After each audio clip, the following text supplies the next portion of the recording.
Buonasera e benvenuti a questa nuova edizione del TG Sicilia. Vediamo subito il sommario di oggi. Il guardasigilli Carlo Nordio, ospite del Taobook, difende la riforma della giustizia e va all'attacco definendo le intercettazioni una barbarie. Toni polemici verso l'Associazione Nazionale Magistrati. Il nostro interlocutore non è il sindacato, dice, ma il CSM. Il sindaco di Catania Trantino ha la sua giunta e 10 assessori hanno giurato a Palazzo degli Elefanti. Solo una donna tra i nomi indicati dai partiti, ne avrei volute di più, confessa il primo cittadino.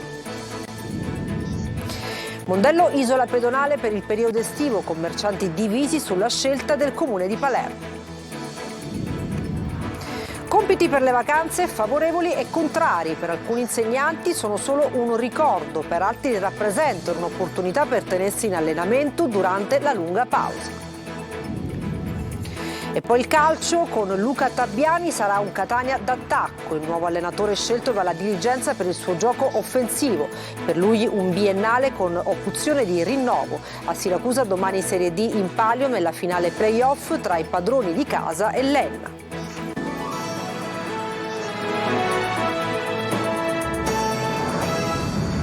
Buonasera dal nostro telegiornale. Guardasigilli Carlo Nordio, ospite del Taobook, difende il pacchetto di misure contenute nella riforma della giustizia, in particolar modo l'abrogazione del reato di abuso d'ufficio, e attacca sull'utilizzo delle intercettazioni definite una barbarie. Il ministro risponde anche all'Associazione Nazionale Magistrati ribadendo: il nostro interlocutore non è il sindacato ma il CSM. Manuela Corsi. Se l'Europa ci chiedesse una sorta di rimodulazione del nostro sistema integrato di repressivo, noi siamo disposti ad accoglierlo, ma non nella forma in cui esisteva adesso l'abuso di ufficio, che era così evanescente e atipico da non avere uguali tra l'altro in nessun altro ordinamento europeo. Il ministro Carlo Nordio a Taormina, in occasione del Taobook, difende la riforma della giustizia approvata dal Consiglio dei Ministri, che introduce una serie di importanti novità normative, a partire dall'abrogazione del reato d'abuso d'ufficio. Il disegno di legge Nordio pone limiti anche al potere di appello dei PM. Se un magistrato singolarmente ritiene dal suo punto di vista che una legge sia sbagliata, soprattutto dal punto di vista tecnico, nessuno ha il diritto di togliergli la parola o di dire che interferisce. Ma in questo caso non era un magistrato qualunque, era il rappresentante di un sindacato di magistrati che aveva, prima ancora che fosse noto il testo, ufficialmente il testo del disegno di legge, pronunciato tutta una serie di critiche severissime, inconcepibile, contrario alla Costituzione, qualcuno ha detto addirittura, non so se un regalo alla mafia o comunque, tutte queste cose, secondo me, in corretto italiano, significano interferenze. E in merito alla polemica con il presidente dell'Associazione Nazionale Magistrati sul DDL, ribadisce che l'interlocutore istituzionale del governo e della politica non è il sindacato, ma il CSM. Uno dei temi più discussi della riforma Nordio restano le intercettazioni e il loro utilizzo. La tutela del terzo significa tutelare la persona estranea alle indagini di cui parlano gli intercettati. Ma le pare che sia informare correttamente l'opinione pubblica se Tizio parla con Caio di Sempronio e magari lo vuole calunniare o diffamare? Questa non è informazione, questa è violazione flagrante, tra l'altro, dell'articolo 15 della Costituzione, che ritiene la libertà e la segretezza delle conversazioni principio fondamentale garantito al rango costituzionale. Noi interverremo sulle intercettazioni molto più radicalmente, prosegue il ministro. Che questa sia una barbarie che costa 200 milioni di euro l'anno per raggiungere risultati minimi è sotto gli occhi di tutti. A Catania ha giurato la giunta Trantino, una sola donna nella squadra del nuovo sindaco che ammette ne avrei volute di più. Natale Bruno. C'è la folla delle grandi occasioni, il Salone degli Specchi al posto della Sala Giunta per il primo vagito dell'esecutivo varato dal sindaco Enrico Trantino, che vista l'ondata di calore arriva in municipio in camicia e giacca e poco prima dell'ufficialità sfila la cravatta al capo ufficio stampa Molino.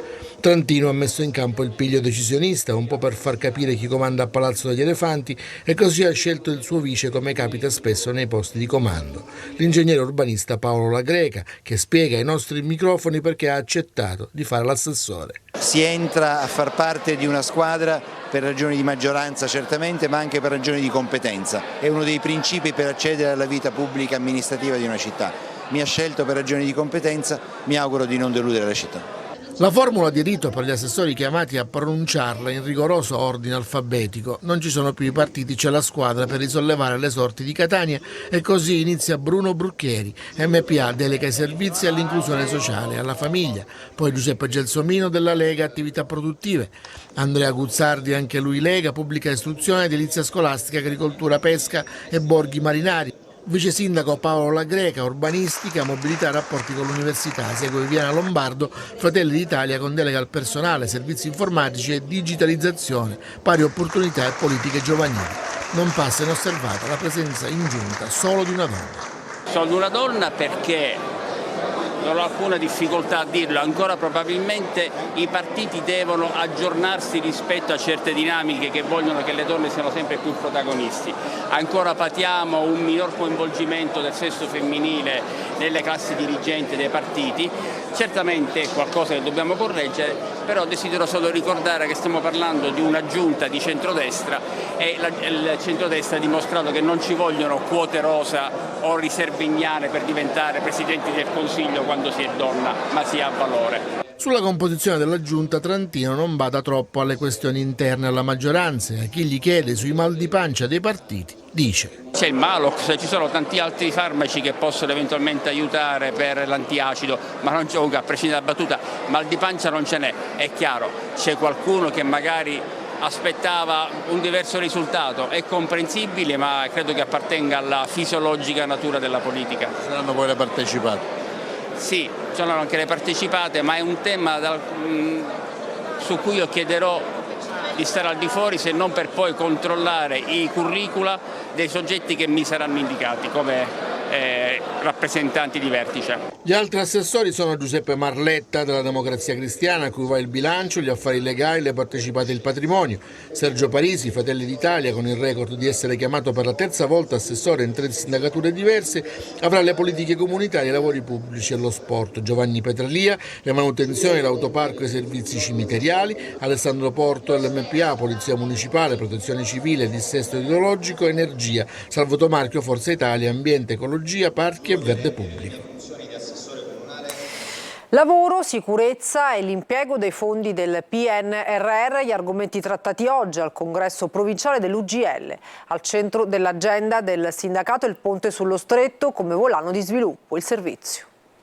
La Sicilia in perenne emergenza lavoro. I dati della disoccupazione, soprattutto quella giovanile, preoccupano i sindacati che chiedono al governo misure per contrastare il fenomeno. Il segretario nazionale dell'UGL, Paolo Capone, ha partecipato a Catania al congresso del sindacato provinciale sul tema del futuro della città, tra partecipazione e territorio per lo sviluppo e l'occupazione. L'emergenza lavoro in Sicilia si sente più che in altre regioni. Per la statistica che è stata fatta, la regione Sicilia rappresenta la 5ª regione d'Europa per tasso di disoccupazione giovanile. 4 giovani su 10 non lavorano e non cercano lavoro. Questo è un tema che va affrontato. Per Capone, una spinta all'occupazione nell'isola potrebbe arrivare dall'apertura dei cantieri attraverso i fondi del PNRR. Il ponte sullo Stretto potrebbe essere un volano straordinario. Il ponte sullo Stretto è la priorità, credo, condivisa da tutto il governo e da tutte quante le parti sociali. Questa terra ha bisogno di essere collegata non soltanto fisicamente, anche nell'immaginario collettivo. Particolare attenzione però deve essere posta sulle questioni che riguardano la sicurezza sul lavoro.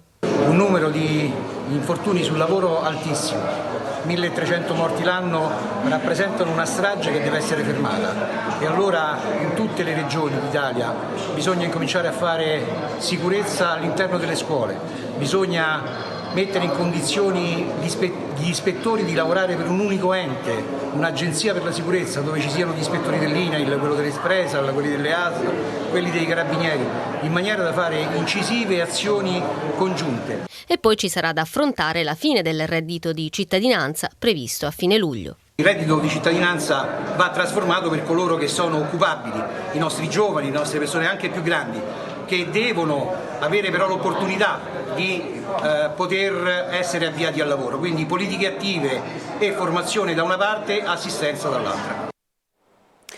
A Mondello è già estate e come lo scorso anno parte la pedonalizzazione del lungomare. Tempi e modi della scelta però non riescono a mettere tutti d'accordo. Marco Gullà.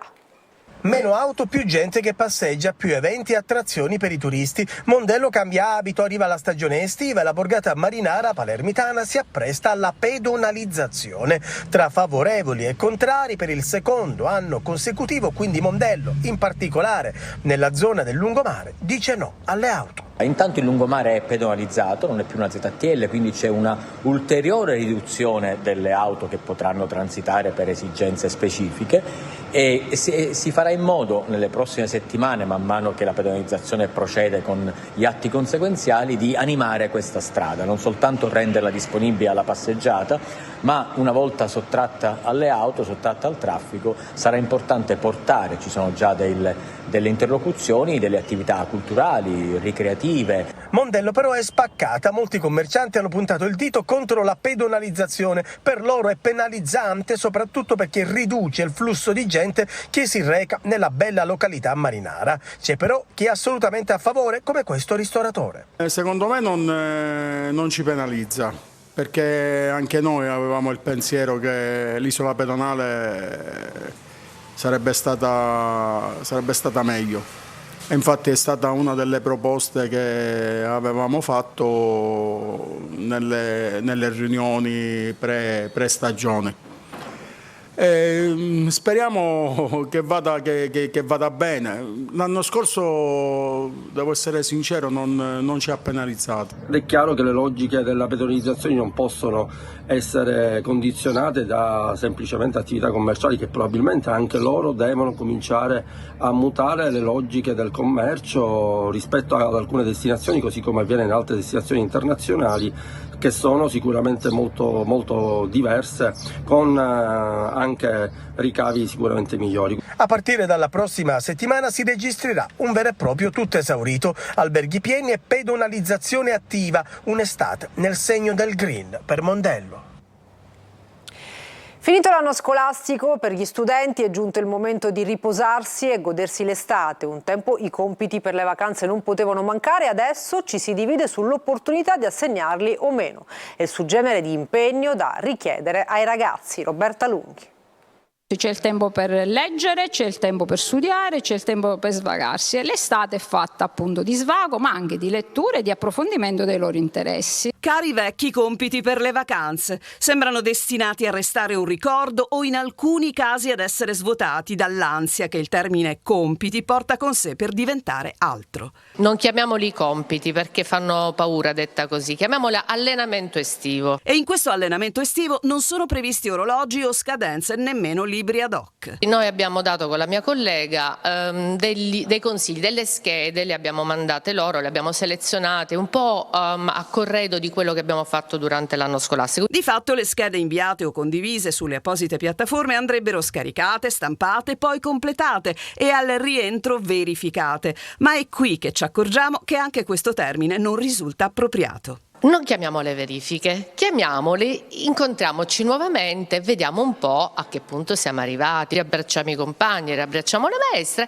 e riapriamo i libri. Ma i libri saranno sempre stati aperti, ecco, non chiudiamoli in estate, perché i libri sono la vita. E se per i più piccini resta l'impegno di questo allenamento estivo, per i liceali il coro sembra unanime verso un totale allentamento perché l'estate sia un tempo per la vita. Un tempo per la vita, anche questo è fondamentale. I ragazzi oggi il disagio psicologico che lamentano maggiormente è che loro appunto non li si ascolta, non hanno il tempo di fare altre cose. È importante dare delle indicazioni ai ragazzi, magari dei suggerimenti di lettura o al limite degli esercizi che possono così aiutarli a riprendere un po' alcuni dei contenuti. In soffitta dunque la lunga lista di compiti per le vacanze, ma resta un'unica indicazione: bisogna leggere. Un consiglio che si scontra con dati poco incoraggianti. Nonostante la pandemia abbia avuto degli effetti positivi sulle abitudini di lettura degli italiani, solo 3 ragazzi su 10 leggono almeno un libro al mese e l'Italia è fanalino di coda in Europa. Basterà il consiglio di un giovane docente a solleticare le buone intenzioni. Suggerisco un romanzo di Valeria Parrella che si chiama La fortuna, che racconta la storia di un adolescente adolescente ambientato nell'impero romano durante l'impero dei Flavi, ed è una storia molto bella che racconta il processo di una crescita ma anche di un percorso di inclusione che secondo me ai ragazzi può piacere. Io l'ho proposto alle mie classi e ne abbiamo poi discusso in un incontro così informale. Perché l'adolescenza dall'impero romano fino a qui è praticamente... Stessa, assolutamente, i problemi sono sempre gli stessi. Entra nel vivo Taubook, il Festival internazionale del libro dedicato quest'anno al tema della libertà. Per la prima volta a Taormina il virtuoso del violino e star internazionale David Garrett è l'autore francese Daniel Pennac, che per scrivere il prossimo libro si trasferisce in Sicilia. Eva Spampinato. Una passeggiata sul corso di Taormina, circondato dallo sguardo di turisti, amanti della letteratura e telecamere. David Garrett, star internazionale virtuoso del violino, che ha creato un ponte tra la musica classica e il rock con il suo stile crossover, è stato uno degli ospiti più attesi della 13ª edizione di Taubook, che quest'anno pone uno sguardo trasversale sulle tante declinazioni delle libertà. Non è passato remoto, non è passato prossimo, lo testimoniano le coraggiose lotte delle donne iraniane. Oggi il tema delle libertà è un tema urgente perché le libertà negate sono più di quelle riconosciute ed è per questo che abbiamo deciso di affrontare il tema facendo nostro anche l'insegnamento di Benedetto Croce. La libertà al singolare esiste solo nelle libertà al plurale. Il festival accoglie nei luoghi più significativi di Taormina oltre 200 eventi con ospiti di prestigio provenienti da 30 paesi del mondo. La mongolfiera in volo, immagine simbolo dell'edizione 2023 creata dall'artista Velasco Vitali, rappresenta la ricerca di uno sguardo più alto sul mondo, capace di avvicinare ambiti apparentemente distanti, ma anche l'espressione delle libertà plurali. E di libertà ieri ha parlato anche l'amatissimo scrittore francese Daniel Pennac, per la prima volta a Taormina. Je suis émerveillé. Sono davvero colto da una meraviglia incredibile e aspetto solo che termini l'intervista per andare a visitare il teatro greco. La libertà è una problematica assolutamente urgente, d'altro canto vediamo che ci sono parecchi paesi dove ci sono ora dei governi autoritari e dove ci sono dei problemi di democrazia come la Turchia, come la Russia per esempio, come altri paesi nel mondo. Quindi temo che bisogna tenere bene sotto controllo e guardare bene che cosa succede a livello di libertà. Che cos'è per lei la libertà? Che per voi la libertà? Ah, quelle heure il est? Pennac ha presentato Capolinea Malussen, che arriva a distanza di 40 anni dal primo libro della saga, e ci racconta che il prossimo testo lo vorrà scrivere proprio in Sicilia.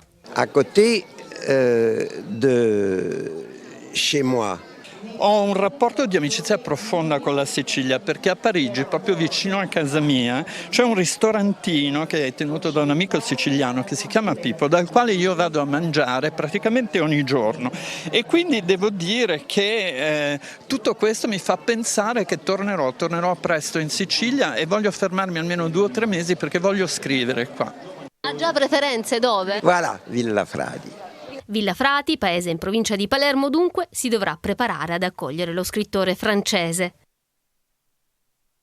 La nuova stagione 2023-2024 al Teatro ABC di Catania. Tanti nomi importanti che arricchiscono il cartellone con 10 spettacoli che cominceranno a novembre per concludersi a maggio. Simona Mazzone. La nuova stagione teatrale Turiferro all'ABC di Catania sarà straordinaria. Il cartellone è stato presentato da alcuni, tra attori, produttori e registi, che porteranno in scena a partire da novembre 2023 fino a maggio 2024 10 spettacoli. Il debutto è Storia di una capinera di Verga con Nadia De Luca ed Enrico Guarneri. Come ogni anno, ormai è tradizione, 2 lavori, uno serio, drammatico, ed è appunto Storia di una capinera di Verga, l'altro sarà divertente, rilassante, comico, ed è Il bugiardo di Carlo Goldoni. E nel bugiardo abbiamo invertito i ruoli perché il bugiardo è il figlio. Goldoni scrive di questo figlio scapestrato, scavezzacollo, non potendo io fare il figlio per ragioni anagrafiche qualche mese, non tanto, allora io faccio il padre e abbiamo cambiato, cioè qua è un padre bugiardo. E poi Pino Insegno, Gianfranco Iannuzzo, Barbara De Rossi, Marina Massironi, Ferzan Ozbetek, Claudio Bisio, Edoardo Leo. E Pippo Pattavina, impegnato in Pensaci Giacomino, reduce da un altro successo teatrale di Pirandello. Pensaci Giacomino, che è la prima volta che interpreto, non l'avevo mai fatto pur conoscendolo perfettamente, ed è dire che è un piacere estremo è dire un'ovvietà, perché comunque recitare Pirandello è sempre una cosa unica, perché significa recitare uno dei più grandi autori del Novecento, se non il più grande in assoluto. Tanto impegno ed edizione nella programmazione del cartellone per Guglielmo Ferro, nella doppia veste di direttore artistico e regista. Qual è la novità di questo cartellone?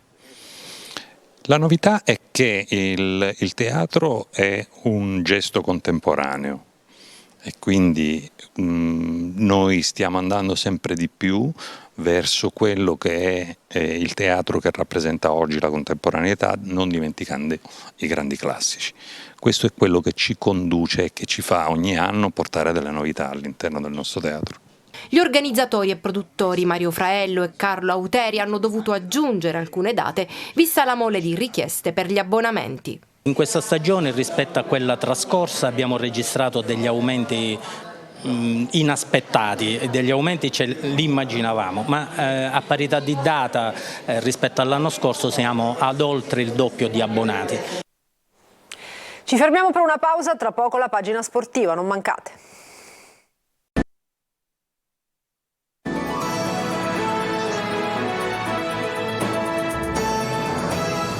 Bentornati al TG Sicilia, parliamo di calcio Catania, andiamo alla scoperta del nuovo allenatore Luca Tabbiani, scelto dalla dirigenza rossazzurra per la sua idea di calcio offensivo. Contratto biennale con opzione nel caso di raggiungimento della promozione. Marco Carli. Calcio aggressivo, propositivo, costruzione da dietro in fase di possesso e pressione alta per provare a recuperare presto palla quando il pallone ce l'hanno gli altri. Il dogma di Tabbiani, che al di là delle caratteristiche tecniche di scuola zemaniana ha convinto dai primi colloqui di metà maggio la dirigenza del Catania. L'obiettivo insomma è quello di avere un'identità calcistica ma anche una precisa evoluzione della settimana che precede la partita. Insomma un processo logico che consenta alla squadra di esprimersi con identici concetti nei confronti di ogni avversario. 4-3-3, difesa alta come quella per intenderci che i tifosi rossazzurri hanno visto quest'anno nella Vibonese di Modica, tecnico che ha influenzato il nuovo allenatore del Catania. Ali larghe e spesso a piedi invertiti, altra caratteristica delle sue squadre del Fiorenzuola, visto che lì soprattutto Tabbiani ha allenato, lasciando un ottimo ricordo dalla promozione fra i professionisti al lavoro svolto in C con una squadra giovane e con un budget non certo elevato. Poi ovviamente sarà il campo a dire se il Catania avrà fatto la scelta giusta, ma certe partite inquadrano ciò che i dirigenti vorrebbero vedere, per esempio la straripante vittoria per 5-0 del Fiorenzuola con la Reggiana, che poi avrebbe vinto il campionato. Era l'ottobre scorso e quella partita ha impressionato chi seguiva da tempo l'allenatore scelto, poi da Grella e la Neri. Quest'ultimo ha portato avanti il percorso già intrapreso con Italiano, sconosciuto all'Arzignano, visionato dall'attuale DS del Catania e poi esploso. Per Tabbiani contratto biennale con la possibilità di adeguamento su durata e ingaggio nel caso di promozione. Porterà con sé l'allenatore in seconda e il preparatore atletico con Petralia supervisore. Tomei sarà il preparatore dei portieri ed Emanuele Catania il collaboratore tecnico. Allo stadio De Simone domani si gioca il ritorno della finale dei play-off del campionato di eccellenza fra Siracusa ed Enna. In palio un posto in Serie D. Sentiamo. Due capoluoghi di provincia che inseguono una ribalta importante. Siracusa e Enna a caccia di un posto in Serie D, dunque nel maggiore campionato dilettantistico. Nella stagione regolare si sono inchinate rispettivamente a Igea Virtus e Acragas, ora cercano il successo che meriterebbero entrambe per la passione delle due tifoserie e anche per il palmarès delle due squadre. Al De Simone domenica va in scena la gara di ritorno della finale playoff di eccellenza dopo l'1-1 del generale Gaeta. Una settimana fa a Enna era andata in vantaggio la squadra di casa con la rete di Agudiak sul rinvio lungo del portiere. Ficarotta nel finale aveva riportato in parità la sfida lasciando un vantaggio agli aretusei per il ritorno, visto che vige ancora la regola del gol in trasferta che vale doppio in caso di parità. Se dovesse finire 1-1 domenica si andrebbe ai supplementari ed eventualmente ai rigori. Attesa grande da entrambe le parti, al De Simone sarà una festa di colori. La commissione di vigilanza ha concesso in settimana la riapertura al pubblico della gradinata Pippo Imbesi, dunque 3/4 dello stadio completamente colorato di azzurro. Sold out nei 3 settori con un pubblico stimato di 4.500 spettatori. Poi c'è il settore ospiti per i tifosi dell'Enna con ancora posti a disposizione. Calcio d'inizio domenica alle 16:30. Siracusa e Enna vogliono scrivere una pagina della loro storia recente. E per stasera è tutto, grazie per averci seguito e buona serata.